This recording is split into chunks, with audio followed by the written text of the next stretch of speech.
Muy buenas noches, queridas amigas, queridos amigos, comenzando un programa más de Diálogo Franco. Hoy, en honor a la verdad, no es cualquier programa, es un programa especial.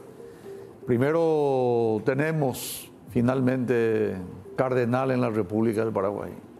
Por primera vez en su historia, la República del Paraguay va a tener a un hombre de la iglesia vestido de rojo que va a residir en Paraguay, va a seguir administrando, en este caso, la Arquidiócesis de Asunción. Personalmente estoy muy feliz, lo conozco al pastor Adalberto Martínez, estoy orgulloso, estoy feliz, muy feliz como paraguayo por su nombramiento y por supuesto le deseo lo mejor.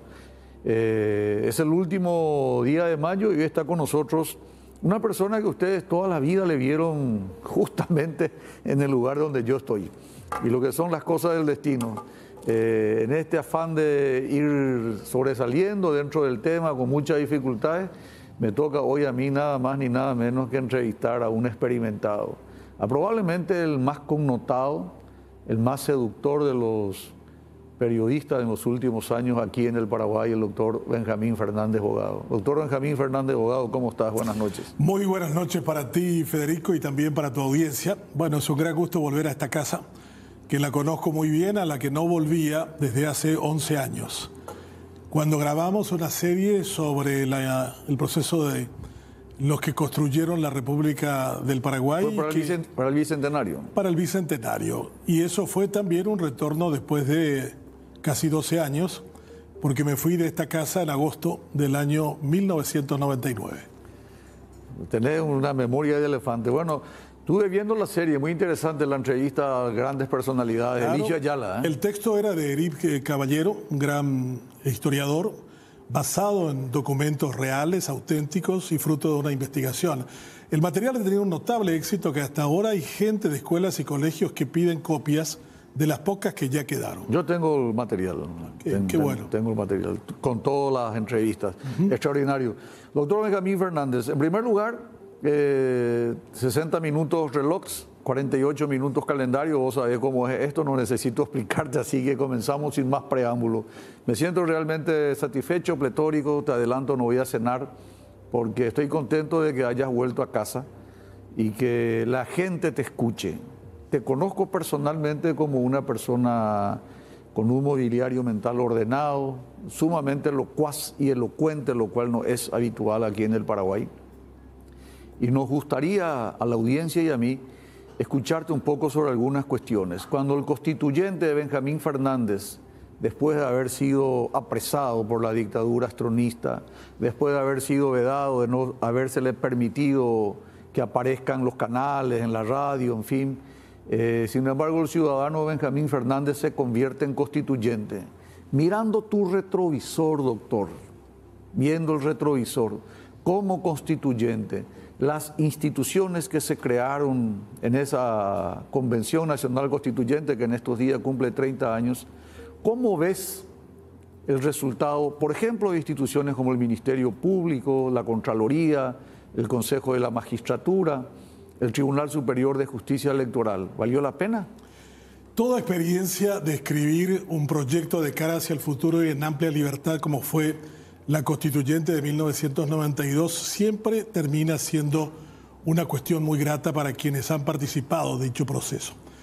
Esta es una Constitución, la primera del Paraguay, que se escribe en un régimen de libertades ampliamente garantizadas para todos, en donde realmente tuvimos la oportunidad de consagrar no solo un modelo de sociedad diferente al que teníamos, sino hacer partícipe a cada ciudadano del proceso de construcción de su democracia. Lo que aconteció en el proceso posterior es que hay instituciones que probablemente no estaban adecuadas a las características culturales del país. Pero yo iría todavía un poco más atrás. La Constitución es probablemente el documento menos conocido de los paraguayos, incluso entre los estudiantes de Derecho. Si uno preguntara a alguien cuántos artículos tiene la Constitución y cuántos artículos de carácter transitorio también hacen parte del mismo, no habría nunca una respuesta realmente certera como debiera. Tenemos un documento que nadie sabe exactamente qué es lo que es, y cuando le suelo preguntar a mis alumnos en las facultades cuando enseñaba, le decía cuál es la característica de la Constitución paraguaya. Y hay una sola, pactista, obliga a que todos los sectores que administran la República tengan que conciliar cuando se trata desde el nombramiento de un comisario hasta las cuestiones del nombramiento de un ministro del Tribunal Superior de Justicia Electoral. Y un país que no estuvo nunca acostumbrado al pacto, sino a la tranza, terminó distorsionando todo. El Consejo de la Magistratura ha sido una réplica del modelo español. Nosotros creíamos que estando representados todos los sectores que anhelaban y anhelan una mejor justicia, cada uno de ellos podría controlarse mutuamente y generar una mejor calidad de jueces y de fiscales. Eso no aconteció, porque el cuoteo fue sobre la base de meterle a mi socio a cambio de que yo te permita que metas al tuyo. Y lo que terminó fue una cuestión de muy mala calidad, en donde tenemos fiscales que no pueden pasar un examen cuando tratan de rendir algo que les confirme, y pasa una cosa igual con jueces. Tenemos una mala argamasa. Doctor Federico Callizo, que fue el primer presidente y que fue constituyente conmigo, le pregunté por qué esto no funciona. Y Federico, que era un hombre serio, un hombre grande, en su amabilidad y en su cortesía, me dijo: la argamasa es mala. O sea, los que pretenden ser jueces y fiscales son los peores alumnos de nuestras facultades de Derecho. No son los mejores. Entonces lo que tenemos son instituciones que están habitadas por gente muy mediocre, que ha tomado por asalto las mismas y que ha generado una tremenda desconfianza en torno a ellas y un gran descrédito a su paso. Doctor, en este caso, las últimas dos ternas, ¿cuál es tu calificación de, por ejemplo, el Consejo de la Magistratura? Yo creo que lo que tuvieron allí en cuenta es la posibilidad de ver quién es el que podría terminar sustituyendo a Ramírez Zambonini y a la Huapenca. Y el concepto era un colorado, un liberal y un tercer espacio. Uno se preguntaría, ¿y eso resuelve el problema? Probablemente no. Simplemente le da a la institución el carácter de decir, bueno, hay tres que representan un universo bastante amplio de la política. Pero ¿qué pasa si ocurre lo de Colombia, que pasó en el día de ayer con Petro, que puso punto final a los dos grandes partidos políticos de ese país? Perdió el Partido Liberal Colombiano. El Partido Liberal Colombiano es el Partido Colorado del Paraguay. Tiene más del 60 o 70% del electorado. Petro termina derrotándolos, y también el segundo, el alcalde de Bucaramanga. O sea, ¿eso qué significaría? Que podríamos tener una institución que esté representando a partidos que en un momento determinado han perdido representatividad y han dejado de ser tales. Yo creo que una de las cuestiones importantes es que la persona nombrada, independientemente del partido que sea, tenga la conciencia de lo que significa administrar, juzgar y arbitrar un proceso electoral. Y en ese sentido yo creo que nos hace falta gente con capacidad. Yo no logro entender por qué todavía hay políticos en el Paraguay que dicen que sin $5 millones el día de las elecciones nadie podría pretender de que sus votos sean respetados como tales. En otros partidos en otros países no hay ese tipo de problema. Se sortea quienes van a estar sentados en las mesas, con lo cual se convierte en una carga pública para cualquier ciudadano y no tiene que cargarse un peso enorme en términos económicos. Nosotros necesitamos gente que tenga esa capacidad de mirar y de articular estas cuestiones y de actuar en consecuencia. Simplemente decir el cuoteo es lo que hay que salvar es miserable y es dañino. Dentro de las actividades del Ministerio Público, ¿cuál es tu visión retrospectiva? A mí me parece que ha sido de las peores cosas conseguidas a lo largo de este proceso. Pensábamos que un Ministerio Público desprovisto de cualquier persuasión política sería lo mejor para la justicia. Todos nuestros fiscales generales, con algunas excepciones, los primeros, han terminado siendo absolutamente serviles y sumisos al poder político de ocasión. Y eso le ha sacado al sentido de la justicia, a su búsqueda de un elemento central que significa el respeto al valor de la justicia como tal, sino que simplemente se ha acomodado ella a los mandatos y a sus mandantes que le pusieron en el cargo. La última que tenemos es absolutamente impresentable. ¿El Tribunal Superior de Justicia Electoral? Esa ha sido también a lo largo, digamos, de las instituciones que más han buscado arbitrar mecanismos que permitieran entender de que los procesos podrían terminar siendo justos. El triunfo de tu hermano en la candidatura a vicepresidente de la República, en sustitución de Argaña, fue una especie de paso adelante del Tribunal Electoral porque permitió en un tiempo bastante corto decir quién había ganado. Y por una diferencia ajustada. Una diferencia bastante, sí. Entonces yo considero que en ese tipo de cosas ha avanzado, pero lo último, el caso aquel del denunciado que con una computadora estaba manejando los resultados que venían de Villarrica y otras cuestiones que no fueron resueltas como debieran, ha dejado un manto de duda en torno a si cuando yo voto realmente respetan mi decisión o la manipulan, la degradan o la anulan. Ahora, entrando en el tema de la justicia electoral, dentro de todo ese cuoteo que manifestaba, doctor, yo creo que desde el punto de vista legal es una de las pocas leyes en el cual está precisamente establecido que tiene que haber una representación partidaria. Incluso se establecen 3 ministros para que uno sea del Partido Colorado, uno del Partido Liberal y otro del tercer espacio. Sin embargo, acá, volviendo al tema del Consejo de la Magistratura, se le pone a los 2 cabezas de serie en la misma terna como para que se anulen. ¿Crees que hubo una avivada, teniendo en cuenta casi anilínicamente hablando, casi todos los miembros del Consejo son de un mismo partido político? ¿Hubo alguna cuestión hecha a propósito?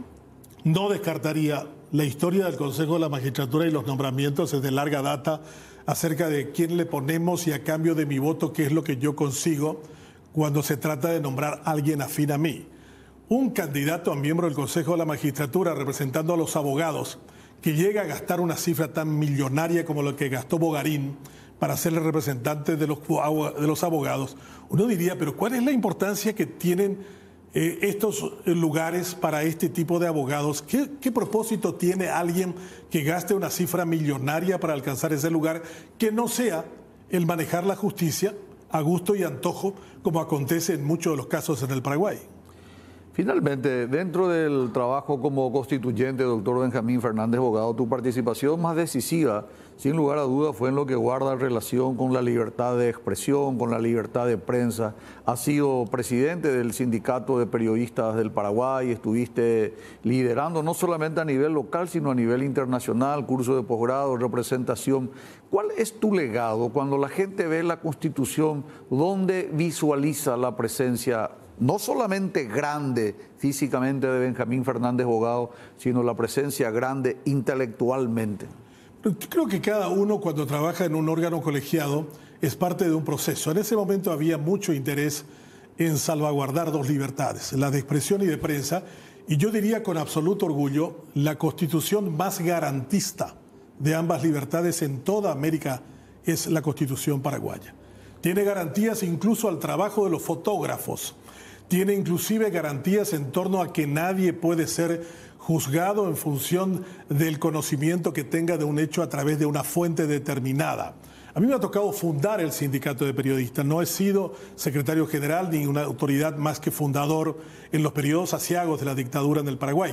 Pero lo que nosotros hemos hecho en términos de libertades de expresión y de prensa me parece que garantiza en absoluto que estos 2 derechos fundamentales y fundacionales de una república tengan grandes garantías para su ejercicio, para su crecimiento individual y también colectivo. Las veces que tuvimos conflictos de la libertad de expresión y de prensa, la Constitución vino al amparo de las personas atacadas, de las instituciones y de los medios de comunicación. Y podría decir yo en este momento que la libertad de expresión y la libertad de prensa están ampliamente garantizadas en esta República y que lo que no se puede hacer con ella no tiene que ver con lo que consagra la Constitución, sino con quien tiene la posibilidad de utilizar dichos artículos para provecho general. El constituyente Benjamín Fernández dejó sentada su posición. El doctor en ciencias políticas, Benjamín Fernández Bogado, rápidamente, la constituyente de Chile, lo que ya se cambió, la constitución que se cambió en Venezuela, la que se cambió en Bolivia, la constituyente que está cambiando nuevamente América Latina, parece desplazarse hacia el centro izquierda definitivamente. ¿Sos partidario, doctor, de una nueva constitución para el Paraguay de frente a lo que vemos, por ejemplo, que ocurre concretamente en Chile? No creo que esta constitución deba ser cambiada. Al contrario, debe ser conocida, respetada y valorada y usada apropiadamente. En Chile lograron encontrar una salida de la Constitución después de los grandes conflictos sociales con más de 1 millón de personas manifestándose por las calles de Santiago en el gobierno de Piñera del 2019. La fórmula era cómo se descomprimía el problema. En nuestro ambiente, generalmente cuando se trata de la Constitución, la gente cree que es un fetiche. Y el fetiche es como ese pie de conejo que colocamos en nuestro vehículo y la tocamos para que no nos pase nada. Y nosotros creemos que la Constitución, porque se escriba de una forma distinta, va a producir mejores ciudadanos, va a generar nuevas formas de juego y va a terminar transformando a todos en un territorio de grandes posibilidades. Y eso no es así, eso no ha acontecido jamás. Pero la fascinación nuestra de cambiar constituciones, lo único que ha probado es que la gente no tiene capacidad para respetarla, para acrecentarla, para valorarla, para darle sentido. Si nosotros estamos teniendo presidentes de la República que todavía pagan para que algunos abogados, incluso constituyentes, tengan que interpretar que cuando decimos que un presidente dura 5 años improrrogables y después decimos no podrá ser reelecto en ningún caso, hay gente que todavía interpreta que eso significa nada, que se puede cambiar y que hay otras personas que dicen hay que patear esto por la vía de la enmienda porque así lo vamos a hacer más rápido. Entonces yo considero que el problema es que la clase política no estuvo nunca a la altura de los mandatos de la Constitución. Con todo, esta es una Constitución que ha resistido intentos de involución autoritaria con muchísima fortaleza, que es uno de sus grandes aportes a la democracia que vivimos. Debo hacer una aclaración con todo respeto. Algunos políticos que tienen una codicia desmedida. Hay otros que creemos que la Constitución es muy clara y no merece ninguna interpretación, ni siquiera de un abogado cuyos honorarios son extremadamente caros. Yo creo que cuando usted sonríe de esa manera sabe a quién me refiero. Y 2 de ellos son de su partido político. Pero los que quisieron cambiar la Constitución son de su partido. No, quisieron cambiarlo todo. Quiso interpretarlo Nicanor, interpretar Lugo, quiso interpretar Cartes. Bueno, presidente que ninguno sube... de mi partido. ¿No? Ninguno de mi partido, felizmente. Bueno, es que no ha llegado todavía, fuera del caso tuyo, que has completado el periodo de Lugo y por supuesto no tenías ninguna chance para buscar la reelección y hubiera sido ofensivo, sabiendo exactamente los costos que eso presuponía. Por eso no lo hiciste. Pero el problema grave que tenemos en el Paraguay... No, lo hicimos porque además la Constitución es clara. Me parece muy bien que lo digas. Ahora, no sé cuánta gente dice esto respetándolo. Todos asumen diciendo, yo voy a respetar esto. Como tenemos ahora un presidente que no logra entender que solo debe ser presidente de la República y no puede ser candidato a la Asociación Nacional Republicana Partido Colorado. Es una antología disparate. Ya se equivocó Nicanor. Ya le pasaron la factura en ese momento. Y él vuelve a insistir. Es una antología del disparate. ¿Cómo uno puede dedicar su tiempo y sus esfuerzos a algo cuando la Constitución te manda que te dediques a eso con exclusividad? O sea, vos te graduás de periodista, doctor, y no podés ejercer el cargo de periodista. Claro. Una antología del disparate. Mucha gente me pregunta por qué yo no soy candidato a algún cargo público. Yo no puedo ser candidato a ningún cargo público. Porque soy propietario de una radioemisora. Por lo tanto, ninguna posibilidad existe para mí. No puedo ser concejal, no puedo ser intendente, no puedo ser diputado, no puedo ser senador, no puedo ser presidente ni vicepresidente de la República. ¿Pero estuviste tentado? Porque en la Constitución se puso eso para evitar que algunos actores periodísticos, como el caso de Sucolillo y el caso de Rubín, no tengan opciones para ser parte de la nomenclatura política. Me parece una cosa realmente absurda. En este momento deberíamos cambiar esa parte del articulado, porque en realidad hoy la prensa formal tiene menos poder que lo que tiene hoy el señor Zuckerberg o el señor Bill Gates, por citar simplemente algunos de los que están en los nuevos medios a través de soportes y plataformas digitales. O sea, esto es una... Dejemos la Constitución ahí, está bien. Sí, eso es un error de la Constitución. ¿Sí? Dejemos.